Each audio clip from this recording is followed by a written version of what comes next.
it's Nurse J at Nursing the Truth. I hope everyone is having a great day. Well, Nurse J is having a great day, but here in the Deep South, it is a little chilly for us. So, got my little sweater on, and I want to give a little bit of truth this morning. So, what am I going to be talking about today? Well, as everyone knows, I am a nurse by profession. I've been a nurse for 23 years. And I've worked in all types of situations and different departments in the hospital and clinics. So, who is the big player of really the medicine, modern medicine? Well, as I say, folks, and a little Sunny will agree with me here. She just jumped up on the chair. And have any of you guys heard of Imhotep? I am, I should know my little man by now. Imhotep, sorry, I am H-O-T-E-P. So, sorry about that, guys. It's too cold to even think anything this morning with my cold coffee. Imhotep, he lived in the Old Kingdom, and he was a great, great man. A lot of people thought that he was fake and that this was just a made-up mystery man. But they did find in the Saqqara, Memphis area, his name in hieroglyphs on some type of statue. And they did also find the tomb of Imhotep in the Aswan area this year. So that was a historical find. So as we know, Kemet, Egypt, the modern name today, named after the Greeks, called Egyptos, gave the world the great medical sciences and the origin of medicine. Now, Imhotep was also called the Prince of Peace. But wait, I thought Jesus was called the Prince of Peace. He was also the, like I said, the inventor of medicine and healing. And he was a real historical African genius who received the book of healing from the mysterious forces of the ancestral Africa. Now, I'm going to tell you what book he had.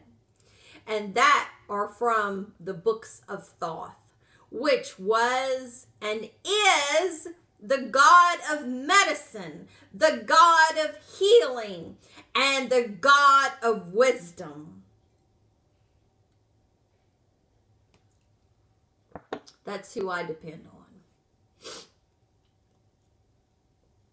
Now, the Greeks did celebrate this man and his wisdom and knowledge.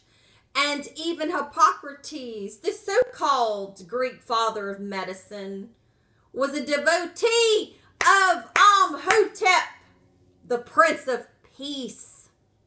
So why do you medical doctors say a Hippocratic oath to Hippocrates, who was a devotee of Imhotep?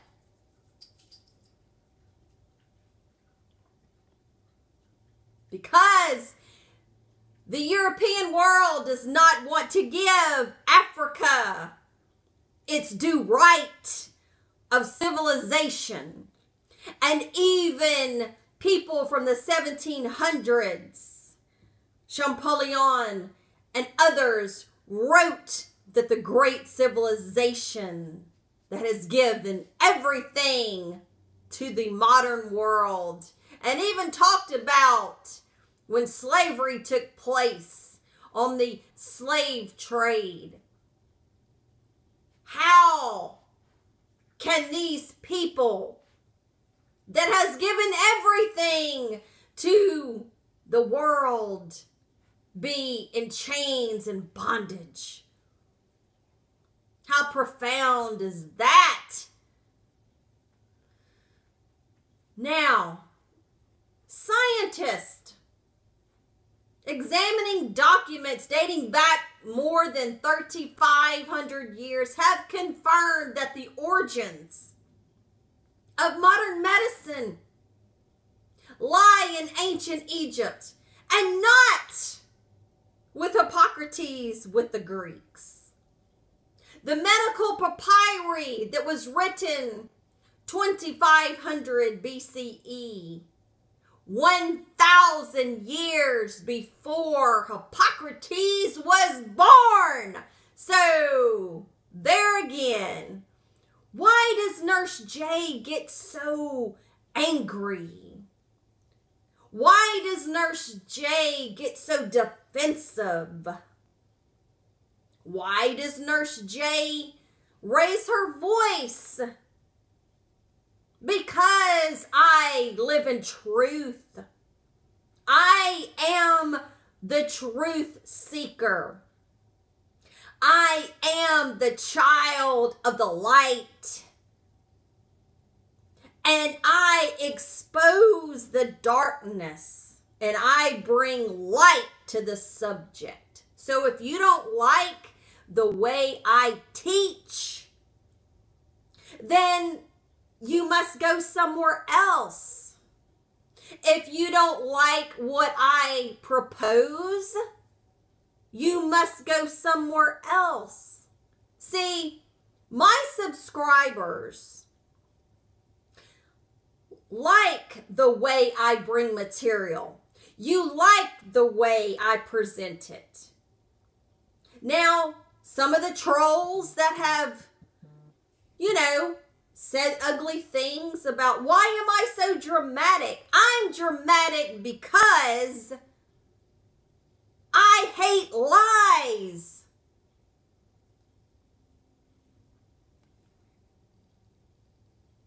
Now these documents, this papyri that was written 1,000 years before Hippocrates was born, were discovered in the mid-19th century. But, oh, wait a minute, but then suppressed because it demonstrated facts that were, a little unofficial to the newcomers, and hypocritical racist attitudes which then prevailed, according to one of the scientists named Dr. Jackie Campbell. Classical scholars have always considered the Greeks, particularly Hippocrates, as being the father of medicine, but our findings suggest that the ancient Egyptians were practicing a credible form of pharmacy and medicine much earlier. When we compare the ancient remedies against modern pharmaceutical protocols and standards, we find the prescriptions in the ancient documents not only compared with pharmaceutical preparations of today, but that many of the remedies had therapeutic medicine and merit. And many of the ancient remedies were discovered, survived into the 20th century, and indeed some remain in use today. And Imhotep was the world's first named physician. What are you going to do with that information? And you say, who and what did he learn from? There is a beginning. Imhotep learned from the papyri of God Thoth. And I will stand on Thoth's word. He was the Word. And the Word was with God.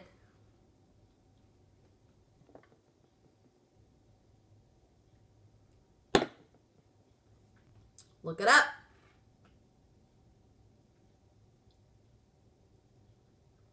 And he was the architect who built Egypt's first pyramid that my eyes have seen in Saqqara, the Step Pyramid. He is the world's first doctor, a priest, a scribe, a sage, a poet, astrologer, a vizier, and chief minister to Dozier, who reigned in 2630 to 2611 BCE, and the second king of Egypt's third dynasty. Was this Thoth incarnate? Thoth can take many of forms.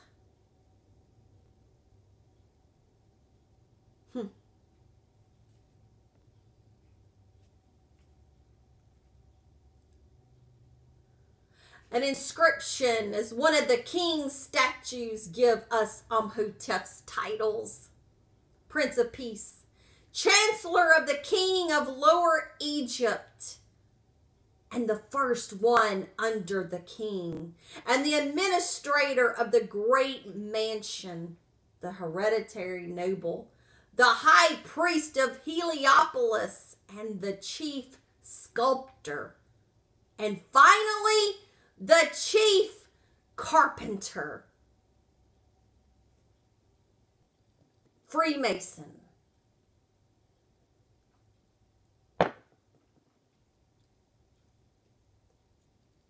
Heliopolis, city of the sun. In the area of Cairo. As a builder, Imhotep is the first recorded master architect, and he was the first pyramid architect and builder.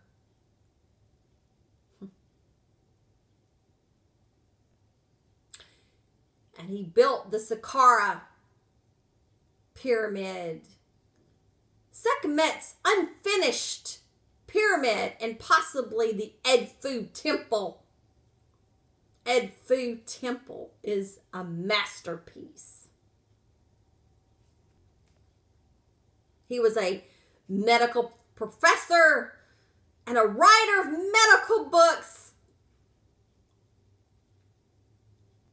Thoth is the god of writing. Because without writing, you do not have a word. And without a word, you do not have a commandment.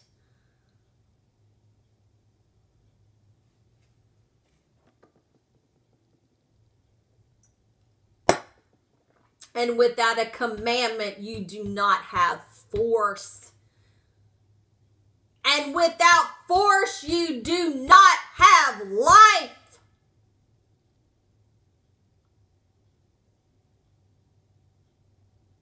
Phoenix, I know you're there, and I know you're watching this. And God Thoth, he knows.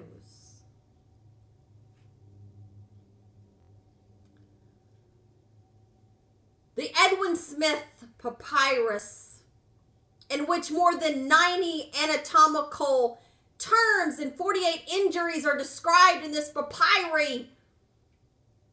And he also founded a school of medicine in Memphis. That is the first nome of ancient Egypt. The oldest part in Egypt.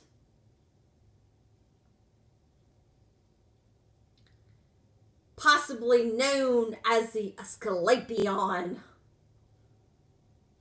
which remained famous for 2,000 years.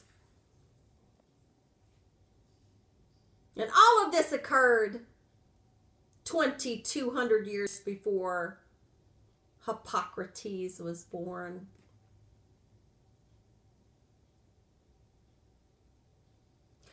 According to Sir William Osler, Imhotep was the first figure of a physician to stand out clearly from the mist of antiquity.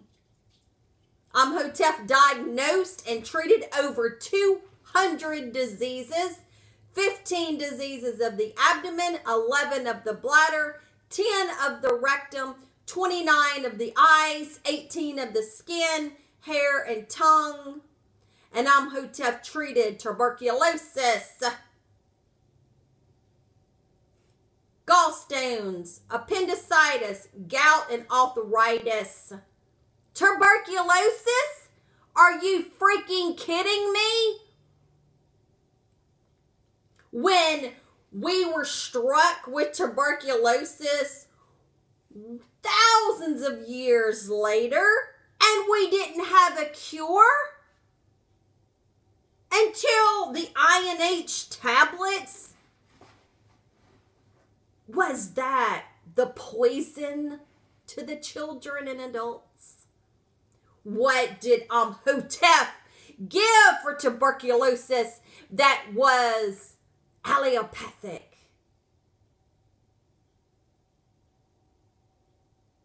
Not the sorcery of today that we have. And I don't like when the doctors give medicine to these patients. That can cause other problems for your system. But that's on another note. He performed surgery and practiced some dentistry, for God's sake. He didn't go to dental school. He extracted medicine from plants, and he knew the position and the function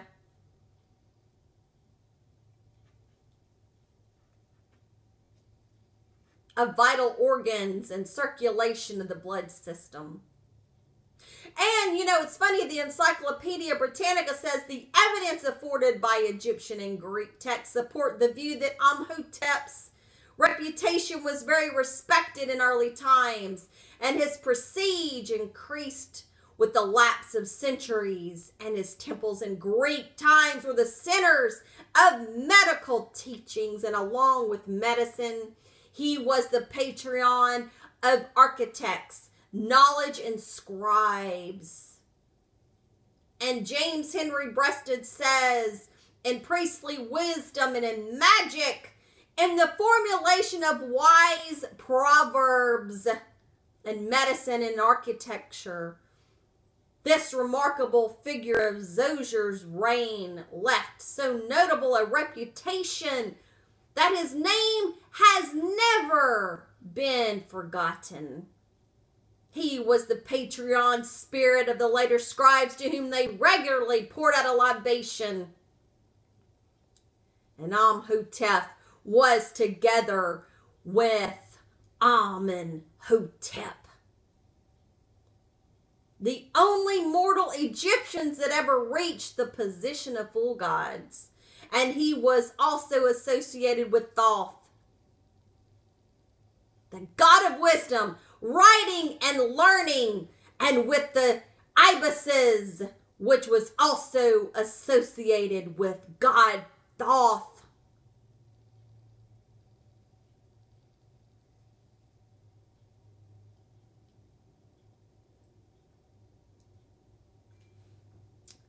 Devotees brought offerings to him, to his medical and spiritual school in Saqqara.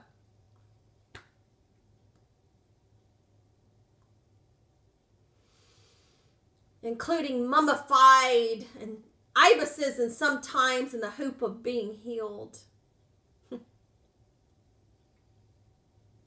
Let me show you something.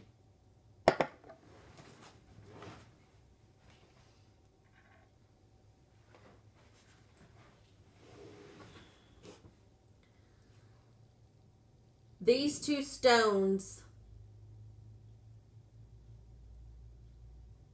are alabaster.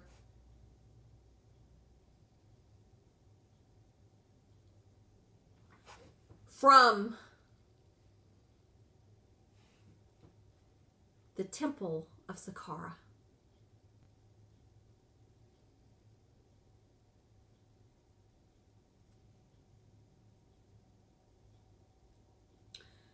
Went to Egypt Egypt last year.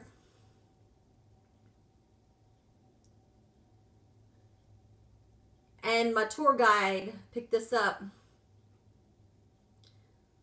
He gave it to me. And I was scared to take it because I felt like this was holy ground.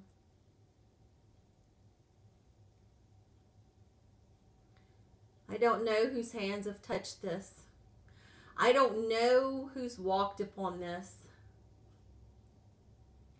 This temple complex was right across from Dozier's step pyramid.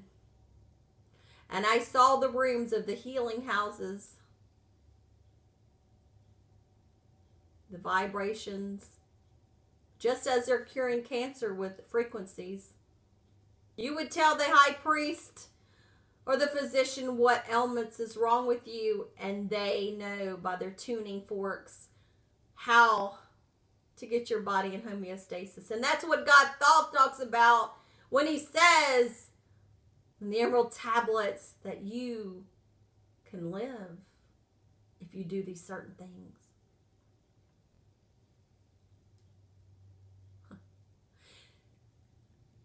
Imhotep, he was even later worshipped by the early Christians as one with Christ,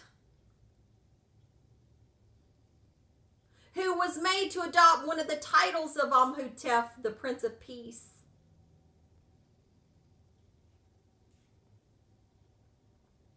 He was also worshipped in Greece, and he was identified with the god of medicine, Asclepius. And he was honored by Romans with the inscription praising Imhotep were placed on the walls of Roman temples. And most surprisingly, he even managed to find a place in Arab tradition, especially at Saqqara, where his tomb was thought to be located. But, like I said, they found a tomb of Imhotep in Aswan. Now, I know this video is lengthy, but you have to stay with me, Truth Seeker, especially if you are in the medical field. The ancient Egyptian physicians treated wounds with honey, including cannabis, and elemental metals known to be antimicrobial. And the practice is even done today, friends. Just like the prescriptions of laxatives, castor oil, and bulk bran and figs were used to promote regularity. And colic was treated with hyoscyamus, which is still used today, and that cumin or coriander were used as intestinal properties.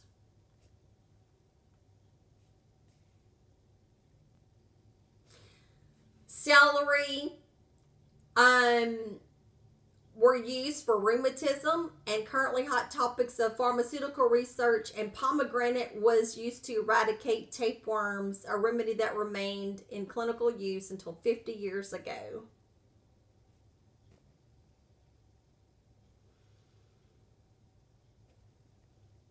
Acacia is still used in cough medicine, while aloes forms a basis to soothe and heal skin conditions, and the knowledge and the uses of essential oils, which is introduced to the world by the ancient Egyptians. The early Egyptians appear to have been the first to recognize that stress could contribute to illness. Listen, people. Listen to me and my teachings. This nurse is to heal you. This nurse is to give you knowledge. This nurse is to point you in the right direction. I just don't talk and then do what I want. I talk the talk and I walk the walk.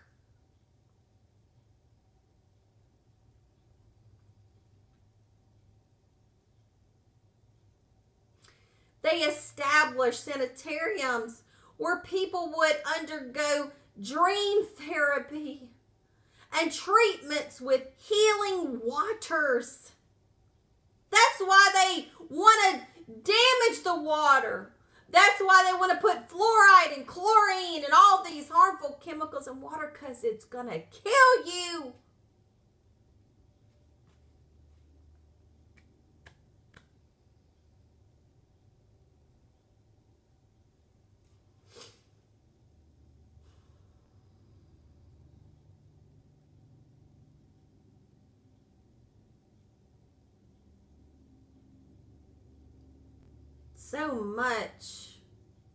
So much we've lost in this.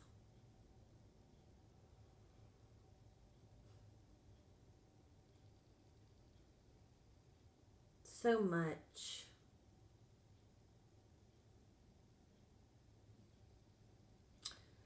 Around 50% of the plants used in ancient Egypt remained in clinical use.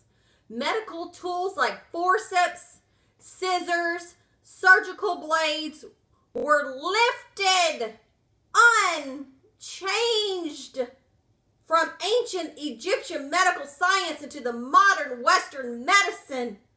Medical practice, knowledge of human anatomy also found their way into the body of scientific knowledge underlying Western medicine.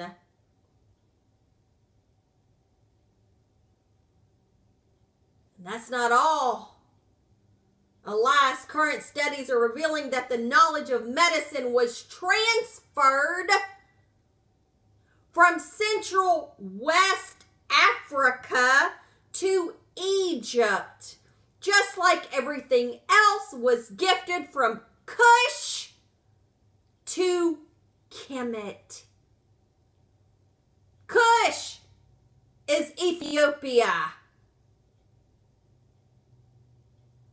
And what is going on? These people from Kush, Ethiopia, the land of plenty, the land of gold, the land of the crystals, and you shove this Christianity into this area and you clog the brain and they can't think any longer and they can't bring the spirituality out and they've forgotten their ways.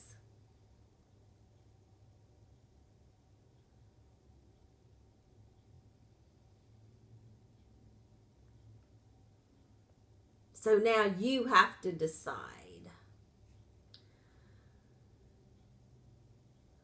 Are you going to go back to your ancestors? Oh, I am. Call upon Imhotep. Call upon God Thoth.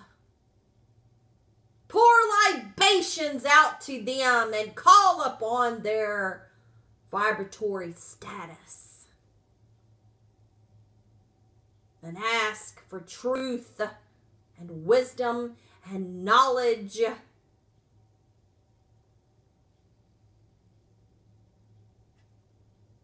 these, my friend, whose hands have touched the temple stone of Saqqara, whose bare feet has walked upon this stone that I'm holding,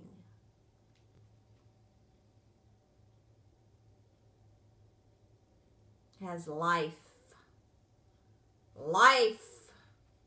in the stone. Until next time, I'm Imhotep, Ashe. And I hope you've enjoyed this enlightening video. Like, share, and subscribe. Tell your friends and family about me. Pour libations to the God of your liking. Have a great day, guys. And we'll see you later. Bye-bye.